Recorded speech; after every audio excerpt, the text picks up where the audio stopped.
जो देश ईरान को कमजोर और बेकार बताते थे, उसके हथियार को कमजोर बताते थे, लगभग उन तमाम देशों ने ईरान के शाहिद ड्रोन को कॉपी कर लिया है। लेकिन आज अमेरिका ने भी कर लिया है। रिपोर्ट आपकी स्क्रीन पर है। अमेरिका ने सिर्फ ईरान के ड्रोन को कॉपी नहीं किया, ईरानियन ड्रोन को कॉपी करके मिडिल ईस्ट में इस कैमिकाजे ड्रोन को तैनात भी कर दिया है। लाखों की तादाद में अमेरिका ने ईरान के ड्रोन्स की इन कॉपी को बनाकर तैनात मिडिल ईस्ट में ईरान के खिलाफ कर दिया है। अब आप सोच सकते हैं कि अगर चोरी भी देखी जाए, कि हम समझते हैं कि भैया चीन ही चोर है, नहीं भाई साहब, चोरी तो अमेरिका भी बड़े लेवल पर करता है। वहीं ईरान के पार्लियामेंट स्पीकर ने दोबारा ऑन रिकॉर्ड ऑन मीडिया कह दिया है कि हम अपने डिफेंस पर कोई बातचीत नहीं करेंगे। दरवाजे हमने बातचीत के खुले रखे हैं, लेकिन हम अपनी मिसाइल कैपेसिटी, मिसाइल कैपेबिलिटी, हथियार और डिफेंस पर बात नहीं करेंगे। IAEA के चीफ ने दोबारा मांग की है कि ईरान हमें अपनी न्यूक्लियर साइट्स जो डैमेज हुई है उसका एक्सेस दे।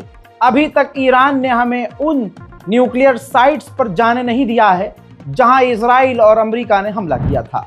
ईरान में अलग ही मुसीबत है। एक तरफ पानी की मुसीबत है, एक तरफ गद्दारों की मुसीबत है, एक तरफ आतंकी हमले हैं, और अब करेंसी एक बार फिर से लो हो गई है। ईरान में करेंसी इतनी गिर चुकी है कि अब वहां के लोग सोने में इन्वेस्ट कर रहे हैं। भारी तादाद में बाजार में लोग जा रहे हैं और सोना खरीद रहे हैं। इजराइल की हवा ईरान से फिर भी संट है। आप सोचिए, इजराइल के पूर्व एयरफोर्स के कमांडर ने कहा कि या तो हमें ईरान से सीधा सीधा फुल स्केल वॉर का ऐलान करना चाहिए और जमीन के अंदर से, यानी ईरान के अंदर जमीनी फौज और आसमानी फौज घुसा देनी चाहिए। पूरी सैन्य ताकत से ईरान पर हमला करना चाहिए, या हमें ईरान से कोई डील कर लेनी चाहिए, या फिर हमें ईरान से बात करनी चाहिए। ऐसा नहीं है कि हम खामोश रहें, ईरान से कुछ न कुछ तो हमें करना पड़ेगा। उधर इजराइल परेशान हो चुका है। इजराइल ने नोटिस जारी किया है और दुनिया को बताया है कि हमारे ऊपर ईरान के द्वारा साइबर अटैक किए जा रहे हैं। उधर इजराइल ने अपने एक जगह एश्कलोन में रहने वाले एक इजरायली नागरिक को ही गिरफ्तार किया है। इल्जाम यह है कि वो ईरान के लिए जासूसी कर रहा था। उधर जहां ईरान पर UN और अमेरिका ने बैन लगाया है और पाबंदियों का जाल फेंका है, जहां दूसरे देश ईरान से दूर हो रहे हैं, वहां चाइना की कंपनियां, प्राइवेट कंपनियां भारी मात्रा में ईरान से तेल ले रही हैं, और खुद चीन की सरकारी भी कंपनियां जो हैं ईरान से तेल के इंपोर्ट को बढ़ा चुकी हैं। 12 डेज के जंग के बाद रिकॉर्ड तरीके से ईरान ने फांसी की सजा 20% बढ़ा दी है। ईरान अपने इतिहास में कभी भी इतनी ज्यादा फांसी की सजा नहीं सुनाता था, लेकिन अब क्योंकि गद्दार इतने हैं कि अब वो सीधा सबक सिखाने के लिए, एक तरह से एग्जाम्पल सेट करने के लिए भारी मात्रा में फांसी की सजा सुना रहा है। उधर ईरान के अंदर शंघाई कोऑपरेशन ऑर्गेनाइजेशन SCO की जो मिलिट्री एक्सरसाइज ईरान में हो रही है, उसकी तस्वीर सामने आई है। कई देश मिलकर ईरान के अंदर मिलिट्री एक्सरसाइज कर रहे हैं।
इस वीडियो के बाद खबर आई कि ईरान ने नेवी ड्रिल भी शुरू कर दी है और नेवी ड्रिल शुरू करके उसने पूरी दुनिया को धमकी दी है, जो भी विदेशी ताकत हमसे लड़ना चाहें सामने आ सकती है, हम तैयार हैं। हजरात, अगर चाइना और ईरान ने, तस्वीर आपके सामने है, डील कर ली है, डिफेंस की डील की है और डिफेंस कॉर्पोरेशन और जो सिक्योरिटी को लेकर खतरा दोनों देशों को है कुछ बड़े देशों से, उस पर दोनों ने साइन कर लिया है कि हम एक दूसरे का डिफेंस पॉलिसी में साथ देंगे। उधर ईरान ने हालात को देखते हुए अपने बॉर्डर गार्ड्स को, मिलिट्री को नए हथियार सौंपे हैं। इसके अंदर आर्म व्हीकल्स और कई तरह की मशीन गन और हथियार देखे गए हैं। वहीं दोस्तों, सबूत ये रहा, रशिया से और भी कार्गो जहाज हथियार लेकर ईरान पहुंचे हैं। उधर ईरान ने बॉर्डर के इलाके में, ये रही वीडियो देख लीजिए, बॉर्डर के इलाके पर अपने खुद के द्वारा बनाए गए डिफेंस सिस्टम को तैनात करना शुरू कर दिया है। दोस्तों, जीसीसी को आप जानते हैं, गल्फ कॉरपोरेशन काउंसिल, जो इजराइल के लिए कुछ नहीं बोलता, फिलिस्तीन के हक के लिए नहीं बोलता, निंदा के अलावा अब तो ये निंदा भी नहीं करता। इसने फिर भी अमेरिका इजराइल के इशारे पर एक बयान जारी किया और जो विवादित 3 आइलैंड है ईरान के, उसको कहा है, यूएई का है कि इसको वापस यूएई को लौटा दिया जाए, जिस पर ईरान भड़क गया है। ईरान ने कहा है दुश्मन के हाथों ये पपेट बन चुके हैं और अमेरिका और इजराइल का ये खेल है। जो आयरलैंड हमारा है वो हमारा था, हमारा रहेगा। रेड लाइन को जीसीसी क्रॉस ना करे। दोस्तों, आप देख रहे हैं यूएई सूडान के अंदर क्या कर रहा है। उसने क्या किया, यूएई अब यमन के अंदर घुस रहा है। यूएई यमन के लड़ाकों को पैसा और हथियार देकर अब यमन के इलाकों पर कब्जा कर रहा है। खुद का तेल ये बेचकर खा चुके हैं, हराम कमाई कर चुके हैं। अब ये आसपास के इलाकों पर अमेरिका और इजराइल की तरह नजर डाल रहे हैं। ये वही कहानी है कि दूसरे का आइलैंड है, लेकिन अब ईरान के आइलैंड पर यूएई की नजर है। सोचिए, जो जीसीसी आइलैंड की बात कर रहा है वो ईरान का नहीं है, यूएई का, यूएई को दे दिया जाए। आप सोचिए, जीसीसी, यही गल्फ कॉरपोरेशन काउंसिल, दूसरे अरब देशों पर जब इजराइल हमला करता है क्यों नहीं बोल रहे? भाई, लाइव बता रहा हूं, लेबनान पर इजराइल ने फिर से हमला किया है, बड़ी तबाही मची है, बड़ा नुकसान हुआ है और जीसीसी यहां पर मुंह में गू डालकर खामोश है।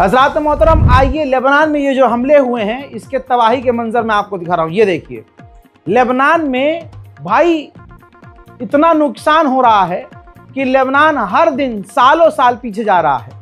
वहां के आम जनता पर हमला इजराइल कर रहा है, लेकिन जीसीसी और अरब जैसे देश पूरी तरह से खामोश हैं।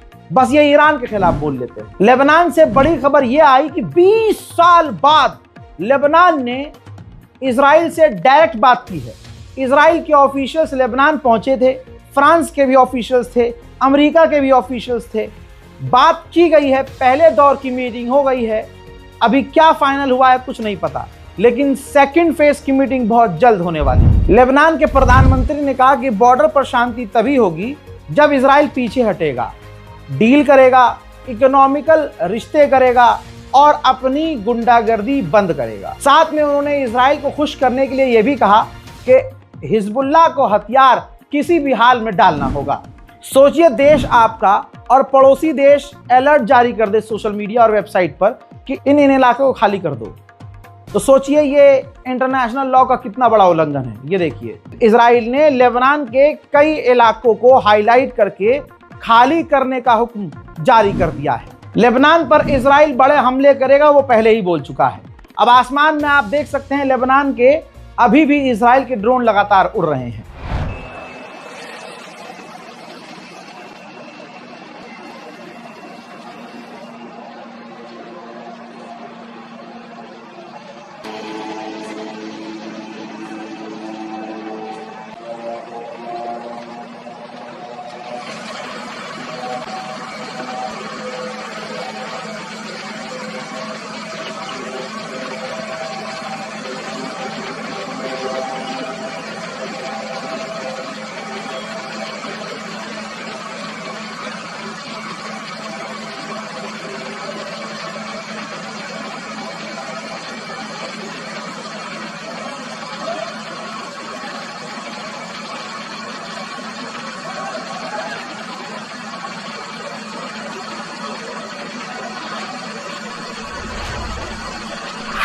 अब इजराइल के अंधाधुंध लेबनान पर हमले के बाद उसका पासा उल्टा पड़ गया।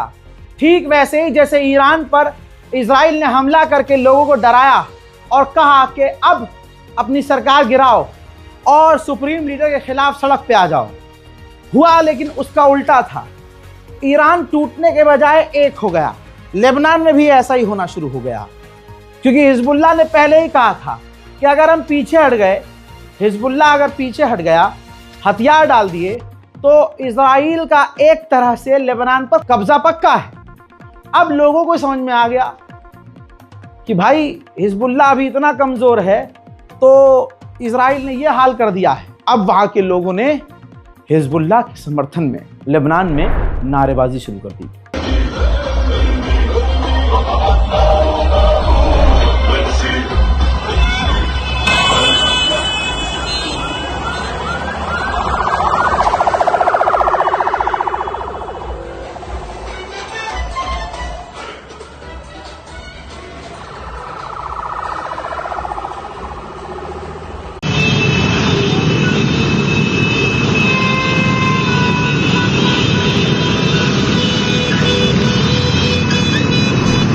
दूसरी तरफ लेबनान की फौज अमेरिका और इजराइल को खुश करने के लिए कोशिश लगातार कर रही है, जिसमें उसने ये वीडियो जारी किया है। लेबनान की ऑफिशियल फौज ने ये वीडियो जारी किया है, कहा है कि हमने हिजबुल्लाह के हथियार और हिजबुल्लाह के कई सारे ठिकानों पर छापेमारी करके हथियार और उसकी बहुत सारी चीजों और सैनिकों को कैद किया है, जब्त किया है। उधर देखिए सीरिया क्या कह रहा है। सीरिया ने कहा है कि हमने लैंड माइन जमीन में छुपाकर बम बिछाए थे हिजबुल्लाह के लिए, लेकिन हमारा ही आम नागरिक सीरिया का उसी बम के चपेट में आकर मारा गया है। जाल बिछाया था हिजबुल्लाह के लिए, तो सीरिया में भी आप देखिए जो सरकार है हिजबुल्लाह के खिलाफ है, लेकिन मारे उसके खुद के गए। उधर रशिया ने ऐलान कर दिया है कि सीरिया के अंदर जो हमारा मिलिट्री बेस है वो ऑपरेशनल रहेगा, हम उसे बंद नहीं करेंगे। उधर जोलानी जो मुसलमान करते हैं लानती हैं, लानत है। एक अरब की जमीन पर जोलानी के रहते हुए इजराइल कब्जा कर रहा है। तुम्हारे दिल में जो जहर है वो दुनिया को अब समझ में आ गया है। सबूत दूं, ये देखिए, जोलानी के ही रहते हुए, तुम्हारे पसंदीदा जोलानी के रहते हुए सीरिया के अंदर इजराइल एक और नई जगह पर मिलिट्री बेस बना रहा है। उधर मेरे दोस्तों सीरिया, लेबनान, हर जगह हमले के बाद गाजा पर भी हमला इजराइल कर रहा है। ताज़ा तरीन हमले में इजराइल के एक और फिलिस्तीनी की मौत हो गई है। हजरात, अब हमास के पास सिर्फ एक इजरायली की लाश है। उस आखिरी लाश को लेने के लिए इजराइल ने इजिप्ट अपनी डेलीगेशन भेजी है। अब देखना यह है कि तमाम बॉडी जब वापस आ गई है इजराइल के पास, तो इजराइल गाजा पर क्या दोबारा हमले शुरू करेगा? जवाब तो ऐसा ही लग रहा है कि हाँ, कर सकता है, क्योंकि उसके इरादे ऐसे ही हैं। हजरत मोहतरम, बीबीसी ने कुछ बातें इजराइल के खिलाफ सच्ची दिखा दी थी, तो इजराइल भड़क गया। इजराइल ने सरकारी तौर से बीबीसी से कहा कि आप यहूदियों के खिलाफ प्रोपेगेंडा चला रहे हो। बीबीसी ने पैंट में हक दिया, क्योंकि भाई बीबीसी को काम करना है, भले ही चाहे कितना पुराना है। अमेरिका इजराइल के खिलाफ कैसे काम कर लेगा? जिगरा चाहिए भाई हमारे जैसा। बहरहाल बीबीसी के डायरेक्टर ने अपनी टीम को कह दिया है, पूरे बीबीसी के स्टाफ को कह दिया है, आपको ट्रेनिंग दी जाएगी कि आप यहूदियों के खिलाफ ना बोलें। समझ रहे हैं आप? और उनको ट्रेनिंग कौन देगा? इजराइल। इजराइल चाहता है कि फिलिस्तीन अथॉरिटी की गवर्नमेंट गिर जाए, इसलिए फिलिस्तीन के पैसे पूरे इजराइल ने रोके हुए हैं, कोई पैसा रिलीज नहीं कर रहा है। अब जब सैलरी नहीं मिलेगी तो कोई काम कैसे करेगा? तो जैसे तैसे सऊदी अरब ने बेहतरीन काम किया। $90 मिलियन फिलिस्तीन अथॉरिटी की गवर्नमेंट को दिए हैं सऊदी ने, ताकि फिलिस्तीन अथॉरिटी की गवर्नमेंट कोलैप्स ना हो जाए। अब फिलिस्तीन के अलग अलग इलाकों में इजराइल रेड करता है। इस रेड के दौरान उसने 50,000 शाकेल्स, जो इजरायली करेंसी है, फिलिस्तीनियों से जब्त की। उधर इजराइल ने खुद बताया है कि हमने 100 से ज्यादा वेस्ट बैंक में मगरमच्छ को कत्ल कर दिया है, गोली मार दी है, जिनका इस्तेमाल फिलिस्तीन के लोग हमारे खिलाफ कर सकते थे। अब देखिए, जानवरों को मार रहा है, कुत्तों को मार रहा है। अब वो जो जंगल बचाने वाली संस्थाएं, जानवरों के लिए लड़ने वाली संस्था, वो गधे के पिछवाड़े में चली जाएंगी। अब वो संस्थाएं भी इजराइल के खिलाफ कुछ नहीं बोलेंगी। फ्रांसीसी जर्नलिस्ट यूनियन ने, फ्रेंच जर्नलिस्ट यूनियन ने इजराइल के ऊपर केस कर दिया है कि इजराइल मीडिया की आज़ादी को काट रहा है और गाजा में वो जाने नहीं दे रहा है। न्यूयॉर्क के जब मेयर ममदानी बने, हम लोग बड़े खुश हुए। हिंदुस्तान से लेकर जर्मनी, फ्रांस, ब्रिटेन के तमाम मुसलमान खुश हुए। उम्मीद की एक किरण दिखी, मैं भी खुश हुआ, लेकिन एकदम से थप्पड़ आ गया उड़ते हुए। वो थप्पड़ हम सबके सीने पर लगा है। एक ऑफिसर थी, कमिश्नर थी, वो यहूदी थी, इजरायली थी, उसको हटा दिया गया था। ममदानी जब मेयर बने हैं, अब उन्होंने सबसे पहला ऑफिशियल जो काम किया है, ममदानी ने उस इजरायली कमिश्नर को दोबारा से कमिश्नर बना दिया। मुसलमानों का दिल अगर खोल के देखा जाए, इतने छेद मिलेंगे, इतनी गद्दारियां हमसे की गई हैं, और हम जिस पर यकीन करते हैं वही हमारे दिल को छुरी से गोद कर चला जाता है। आइए अब इजराइल ले चलूं। रिपोर्ट ये कह रही है जो इजराइल के शादीशुदा लोग हैं उनमें तलाक 20% बढ़ चुकी है। तलाक के वजह क्या है नहीं पता, लेकिन 20% तलाक बढ़ गए हैं इजराइल में। उधर जर्मनी को, तस्वीर आपके सामने, जर्मनी को इजराइल ने अपना एरो 3 एयर डिफेंस सिस्टम दे दिया है और जर्मनी ने तुरंत एक हाथ से लेकर दूसरे हाथ से तैनात भी कर दिया है। दोस्तों, लीक डॉक्यूमेंट से खुलासा हुआ है कि इजराइल अमेरिकी एक्ट्रेस, खूबसूरत, सेक्सी, पूछो मत, बेस्ट एक्टर और एक्ट्रेस को, और खासकर यूट्यूबर्स, इन्फ्लुएंसर्स, टिकटॉकर्स, इंस्टाग्रामर्स, इनको हायर करके पैसा अंधा देकर अमेरिका के लोगों की ओपिनियन चेंज कर रहा है और इजराइल के लिए प्रोपेगेंडा चलवा रहा है, ताकि इजराइलियों के लिए, यहूदियों के लिए अमेरिका में जो नफरत दिलों में आई है लोगों के, वो खत्म हो जाए, वो कम हो जाए। यमन के हूथीज ने एक टैंकर को सीज किया था और उसके लोगों को भी सीज कर दिया था। हूथीज ने जांच पड़ताल के बाद काफी दिनों बाद उन तमाम लोगों को रिहा कर दिया और जहाज को भी छोड़ दिया है। तो उस रिपोर्ट आपकी स्क्रीन पर, टैंकर के अंदर एक भारतीय भी था, अनिल कुमार रविंद्रन। दोस्तों, यमन ने 7 जुलाई 2025 को ये सीज किया था। अब इंडिया ने वेलकम किया है, एक तरह से हूथीज का शुक्रिया अदा किया है। जहां बात इजराइल की आ जाती है ना, तो दूसरे देश भी अपने लोगों के साथ खड़े नहीं होते, इजराइल का साथ देते हैं।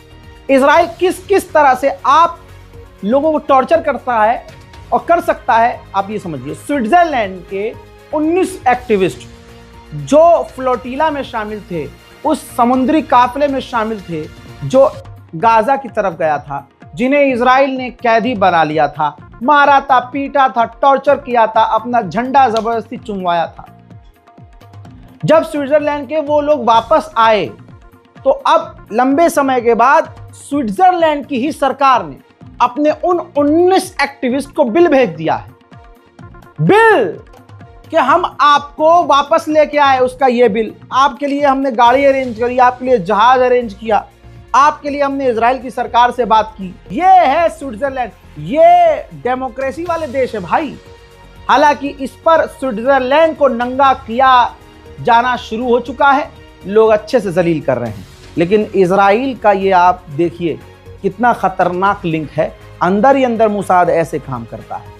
हजरात, मिडिल ईस्ट स्पेशल रिपोर्ट में इतना ही। इस बारकोड का इस्तेमाल करें, गाजा और फिलिस्तीन की मदद के लिए आगे आइए। नहीं आ सकते तो दुआ कीजिए, कम से कम दुआ तो कर सकते हैं, या दुआ करने में भी आपको डर लग रहा है। खैर, पूरी दुनिया में मुसलमानों का हाल बुरा है, इंसानियत की कोई बात नहीं करता। आप लोगों से गुजारिश है कि दुआ कीजिए, ज्यादा से ज्यादा इबादत कीजिए और मस्जिदों को आबाद रखिए। हम अपनी एक मस्जिद बचा नहीं पा रहे हैं, जो टूट जाती है उस पर रोते हैं, गली की मस्जिद खाली पड़ी रहती है। इस रिपोर्ट को शेयर कीजिएगा। मेरी बात कोई बुरी लगे तो माफ कीजिएगा, नहीं भी करेंगे तो कोई बात नहीं, माफ करने वाला अल्लाह है। हक बात मैं बोलता रहूंगा, चाहे किसी को अच्छे लगे चाहे किसी को बुरी। जय हिंद।